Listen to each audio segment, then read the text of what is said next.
남편 신체를 훼손한 아내, 손 변호사님 어떤 네. 사건입니까? 지난주 토요일 밤에 발생한 일인데요. 이제 예. 자정 무렵이었습니다. 50대 남편이 친척의 농사일을 돕고 집으로 돌아와서 잠을 청했는데요. 그런데 이제 평소보다 좀 피곤해서 일찍 잠에 들었습니다. 그러자 그 잠을 자다가 갑자기 깜짝 놀라서 이제 눈을 떠봤는데요. 예. 자신의 그 성기 부분이 이제 일부 절단이 되어 있었고요. 피가 굉장히 많이 흐르고 있었습니다. 깜짝 놀라서 이제 봤는데요. 그 옆에 아내가 부엌 칼을 들고 서 있는 모습을 확인을 했고요. 부엌 칼이요? 그렇습니다. 예. 그리고 이제 씨는 당연히 이제 고통이 심했기 때문에 이제 소리를 냈는데요. 그 소리를 들은 이웃 주민이 이제 찾아가 보니까 예. 찾아가 봐서 그런 현장을 발견할 수 있었고요. 예. 경찰에 신고를 했고 경찰이 이 50대 아내를 이제 체포했습니다. 예. 남편 신체 중요 부위에 훼손을 가한 것인데 도대체 왜 이런 일을 벌였을까가 좀 궁금합니다. 근데 일단 사건에서 보면 홍승빈 아나운서. 네. 지금 이 50대 여성이 신고가 주변에서 하고 나니까 가만히 기다렸다는 거 아닌가요? 그렇습니다. 그러니까 이제 주변에 이웃 여성이 평소 친분이 있었다고 합니다. 그래서 예. 이제 이웃 여성에게 신고를 해달라고 부탁을 한 겁니다. 그래서 이웃 여성이 이제 자고 있는데 비명 소리가 들리니까 무슨 일인가 해서 옆집에 가보니까 이런 일이 벌어져 있었던 거죠. 예. 그러니까 여성이 직접 신고를 한 건 아니고 이웃 여성이 한 건데 근데 구조대원이 현장에 도착해봐서 이 아내에게 물어보니까 누가 했냐고 물어보니까 이 여성이 자기가 했다. 내가 그 했다. 자리에서 현장에서 자백을 한 거죠. 시인을 하고 잡혔다.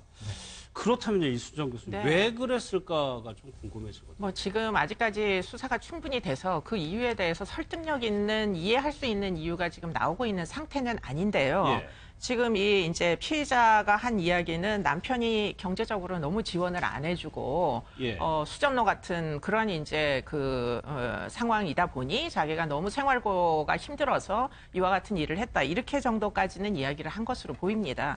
그런데 문제는 이제 이 남편이 사무실을 운영하고 있었는데 이 부인을 데려다가 일을 시켰나 봅니다. 예. 그런데 문제는 이제 수익에서 뭐 많은 부분을 생활비로 준 게 아니라 근로한 부분에 대해서만 80만 원 월급 주듯이 주고 더 이상은 생활비로 이제 돈을 주지 않다 보니까 예. 지금 18살짜리 딸이 있는데요. 그러니까 가게를 꾸려나가기가 혼자 힘으로는 매우 어려웠다 예. 하는 게 지금 이 아내분의 이제 진술인데 사실은 그 대목이 설득이 일반인들에게는 참 되지 않는 설명이다. 예, 예. 뭐 죽일 뻔도 할 수 있는 그런 이제 거의 살인 미수일 수도 있을 법한 그런 심각한 상해를 입히는 일을 도대체가 이런 이유로 경제적인 이유로 할 수 있는가 하는 대목에서는 지금 좀 더 충분한 설명이 나와야 될 것으로 보입니다. 예를 들자면 예. 뭐 평상시에 아주 학대가 심했다거나 뭐 생명의 손실을 느낄 법한 위협이 있었다거나 이러지 않고서는 사실 이해하기가 어려운 행위라고 볼 수밖에 없는 것이죠.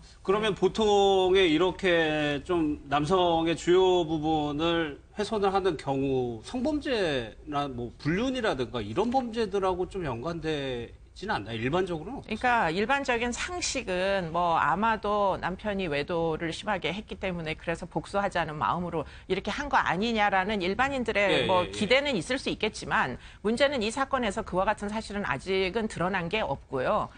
그렇기 때문에 상당 부분 신중하게 지금 이 피의자가 입을 열 때까지 예. 사실은 조사를 진행을 해야 되는 상황이 아닌가 싶습니다. 더 조사를 해야 된다는 네. 말씀이시죠.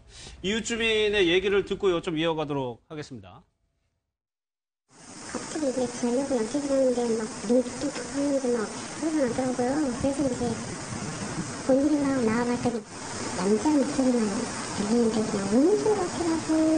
그러는데 그래서 어디 아픈가 그러고 있는데 좀 있다가 느낌이 좀 이상하더라고요. 계속 우는 소리가 나는데 여자 목소리는 전혀 안 들려서 아줌마가 직접 신고하셨어요. 두 분 다 괜찮으세요.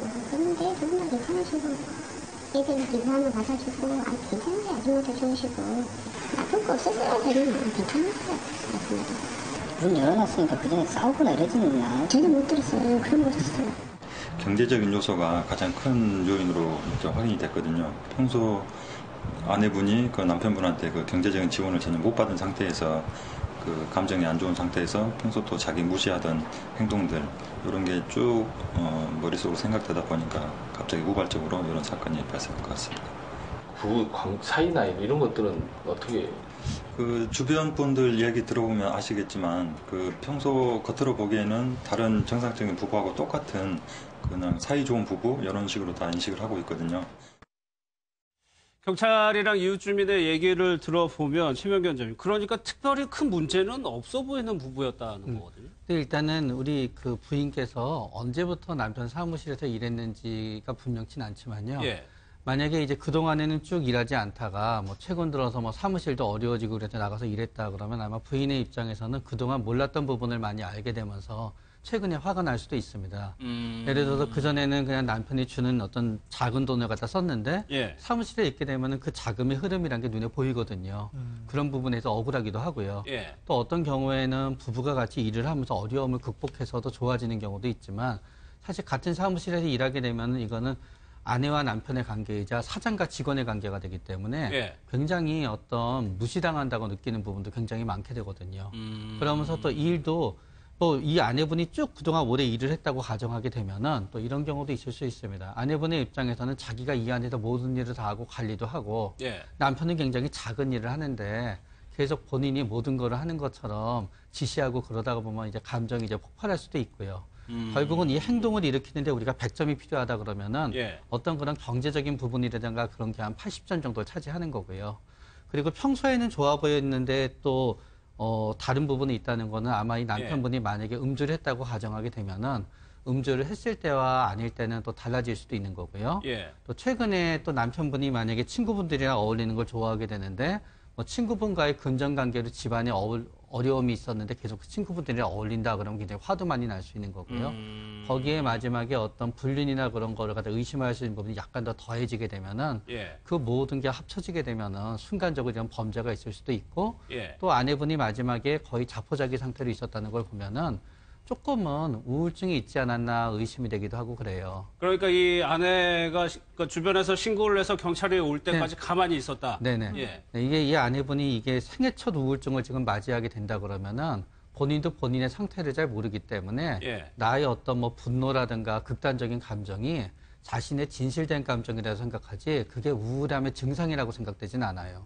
그런데 일단 우울증 상태에 돌입하게 되면은 문제 해결 능력이 굉장히 좁아지기 때문에 예. 단 하나의 방법밖에 없다고 생각하게 되거든요. 예. 이분의 입장에서 아내분의 입장에서 이 상황을 모두 벗어날 수 있는 단 하나의 방법이 이거밖에 안 떠올랐던 거예요. 그 정도로 그러면은 힘들었다는 얘기일 수도 있는 네, 거잖아요. 네. 주관적으로는 굉장히 힘들었던 거지요. 본인이 느끼기에는. 네. 예.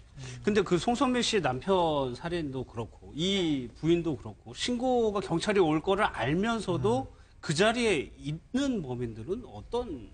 글쎄, 지금 송선미 씨 남편의 살인 사건은 사실은 의혹이 훨씬 더 많아 보이고요. 예. 지금 이 사건 같은 경우에는 틀림없이 이제 이 부인이 본인의 잘못을 이미 시인을 하고 예. 경찰이 올 때까지 도주하지 않고 기다린 것으로 보이고요. 그런 연유에는 지금 원장님 말씀대로 이렇게밖에 할 수 없었던 이 여성의 심정이 아마 틀림없이 있었을 것 같은데 현재로서는 이제 돈 때문이다라는 진술밖에는 못하고 있는 상황이 아닌가. 그런 이제 의심은 해볼 수 있습니다. 예컨대 정신적으로 굉장히 취약한 상태고 장기간 우울증이든 아니면은 뭐 남편에 대한 의부증이든 결국에는 남편에게 이와 같은 특히 이제 남성의 주요 부분에 대한 상해를 입혀야만 하는 어떤 사연이 예. 아마 아직 말할 수 없는 사연이 이 여성에게는 있을 가능성이 매우 높아서 지금 그런 부분은 좀 심리적으로 안정이 되고 난 다음에 여자 경찰들, 뭐 프로파일러들 이런 사람들 통해 가지고 지금 정확한 범행 동기에 대해서 좀 더 얘기를 들어봐야지 알 수 있을 것 같아요. 그러니까 지금 상황에서 이렇게 갇혀 있던 게 한꺼번에 확 터진 상황이기 그런 때문에. 것으로 보입니다. 그런데 이제 본인이 얘기할 수 있는 부분과 얘기할 수 없는 부분이 있다 보니까 예. 지금 남자 형사들이 와가지고 이제 신문을 할 때는 사실은 얘기할 수 있는 부분, 예컨대 돈이 굉장히 부족했다 하는 부분은 누구에게나 결핍이 있을 수 있으니까 그렇죠. 뭐 예. 동감받는 부분에 대해서는 얘기를 하고 얘기하기 어려운 부분, 예컨대 잠자리에서 남편의 습벽이 어땠었는지 이런 얘기들은 사실은 하기가 어려우니까 그래서 지금 입을 다물고 있는 거 아닌가 싶습니다. 예. 여기 또 얘기를 들어보면은 평소에 이제 대화를 하려고 하면은 남편이 거부를 했다라는 거거든요. 어느 정도 그 전에 조금 노력은 했었던 것 같아요. 이 부인 입장에서는. 네, 그러나 이제 부부관계를 쭉 보다가 보면 이런 경우가 많더라고요. 예. 내가 편하면 상대방이 불편해지고요. 반대로 상대방이 편해지면 내가 불편한 거예요.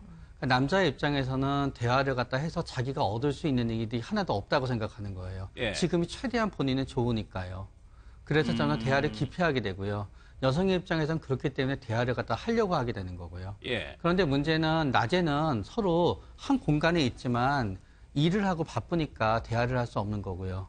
밤에는 대화를 하고자 하지만 이 아내의 표현대로 남편이 친구들과 놀러 다니고 늦게 들어오게 되면 대화를 할 수 없는 거고 예. 그 상태에서 만약에 술을 마시거나 얘기하기가 불편하게 되면은 이 여성의 입장에서는 도저히 대화를 할 수 있는 시간을 갖다 얻지 못하게 되는 거고요. 예. 그런 다음에 낮에는 어느 정도 남편이 괜찮고 대화가 될 때는 일 때문에 못하고 밤에 대화하려고 하게 되면 만약에 술이 취해 있든 남편이 피곤하든 폭력적으로 좀 변하기도 하고요. 네, 그렇게 되면 여성의 입장에서는 해결 방법이 없게 되는 거거든요. 그렇다고 해서 이 여성의 경제적인 형편이 어떤 유복한 집 같았으면은 이혼을 하고 뭐 재산을 분할하고 방법이 있었겠지만 예. 이 여성의 입장에서는 그럴 수 있는 방법이 아무것도 없고요. 그러다가 보면은 남자가 결국 정신을 갖다 차리는 수밖에 방법이 없게 되는 거고 예. 자기가 감옥에 가더라도 남자가 정신을 차리게 되면은 딸에 대해서는 도리를 하지 않을까라고 생각하게 될 수도 있기 때문에 뭔가 복수와 화가 나지만 이 사람에 대해서 어떤 생명을 갖다 지장을 줘서는 안 되는 거고 예. 생명에 지장을 주지 않는 한도 내에서 앞으로의 남은 생을 완전히 바꾸게 할 수 있는 방법은 뭘까 생각하다가 보면 이 방법이 생각났을 수도 있는 거예요. 그러니까 주요 부위를 노린 이유가 그렇다는 말씀이시죠? 부인의 생각에는 그 주요 부위가 없어지게 되면 사람들이랑 놀러 다니지도 못할 거고 본인도 본인이 이제 창피해서라도 일만 할 거고 예. 그러다가 보면은 딸한테도 더 잘해줄 거고 내가 감옥에 가더라도 이 남자가 더 좋아져서 자기 일을 갖다 하겠다고 그렇게 되는 건 아니지만 이 여성의 입장에서는 우울한 상태에서 그렇게 생각이 꼬리에 꼬리를 물고 굉장히 비논리적인 생각이지만 논리적이라고 생각했을 수 있는 거죠. 이 아내 같은 경우에는 술에 취하지도 않았고 약물을 복용하지도 네. 않고 그냥 맨정신에 네. 생각을 하고 범행을 한 겁니다. 네, 그러니까 굉장히 의도적이고 굉장히 합리적으로 본인은 생각했을 거예요. 이 예. 행위를. 근데 홍순비 아나운서 이런 사건들이 해외에서 좀 유행한 적도 있었어요? 그렇습니다. 1990년대에 이런 사건이 굉장히 유행했던 적이 있었습니다. 예. 태국 방콕에서 한 사례를 보면 1996년 8월에요. 아내가 이 사건과 마찬가지로 남편의 중요 부위를 잘라서 화장실에 버리는데요. 예. 그 중요 부위를 9시간 만에 회수를 해서 재접합 수술을 하는데 재접합이 성공을 합니다. 예. 그러니까 제가 생각해 보면 일반 뭐 손가락 하나 재접합하는 것도 쉽지가 않은데 어떻게 이런 의료 기술이 있나 해서 한번 알아보니까 태국에요. 이 90년대 연간 200건 가까이 이런 사고가 났었다고 합니다. 1년에 200건. 그렇습니다. 1년에 무려 200건이 난 겁니다. 그러니까 이 재접합 수술을 성공한 이 시라라 병원처럼 이런 국제적인 권위를 얻은 이 재접합 수술 병원이 등장을 한 거죠. 워낙 이 사례가 많으니까 예. 이런 능력이 계속 향상이 됐던 겁니다.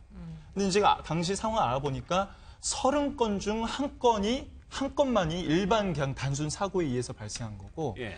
나머지 건은 이제 밤늦게 남편이 돌아온 이 남편의 자는 모습을 보고 아내가 분노해서 저지른 사건이 많았는데 그 남편이 대부분 태국의 이 부유층 해서 정부를 2~3명씩 두고 있는 그런 남성이었다고 합니다. 그러니까 우리가 지금 다루고 있는 이 사건 같은 경우 사례는 30건 중에 한 건밖에 없고 나머지는 뭐 남편의 그런 생활 때문에 불만을 품은 여성들이 했다는 거죠. 뭐 아무래도 정황을 더 알아봐야 하겠지만 이게 만약에 그냥 단순 뭐 사건 순간적인 분노에 의한 것이라면 정말 말 그대로 확률이 30건 중 한 건에 불과하다는 건데 그만큼 예. 확률이 낮은 사건이 발생을 한 거죠.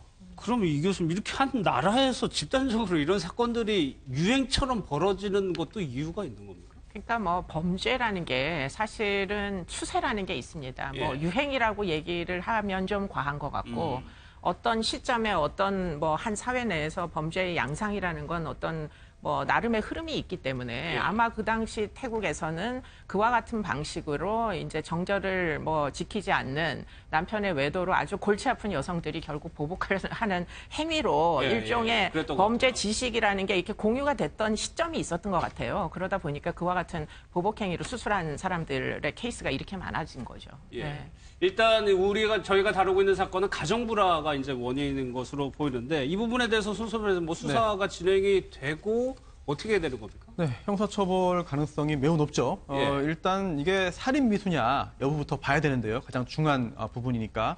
그런데 기다렸다가 본인이 이제 그 신고에 관여한 점, 그리고 또 절단 부분이 2, 3cm인 점 등등을 볼 때 살인 고의는 인정되지 않을 것 같습니다. 그렇다면 상해 고의가 인정될 건데요. 그런데 이제 단순 상해가 아니라 중상해죄 성립 가능성이 매우 높습니다. 왜냐하면요, 이게 사람의 신체를 상해해가지고 생명에 대한 위험을 발생시키거나 아니면은 불구로 만들었을 경우에 이제 중상해죄가 성립하는데 이번 사안 같은 경우에 접합 수술을 시도하지도 못하는 상황이기 때문에요. 이거는 신체가 훼손되고 절단되어서 불구로 볼 수 있다라고 한다면 중상해죄가 성립한 것으로 볼 수 있겠고요.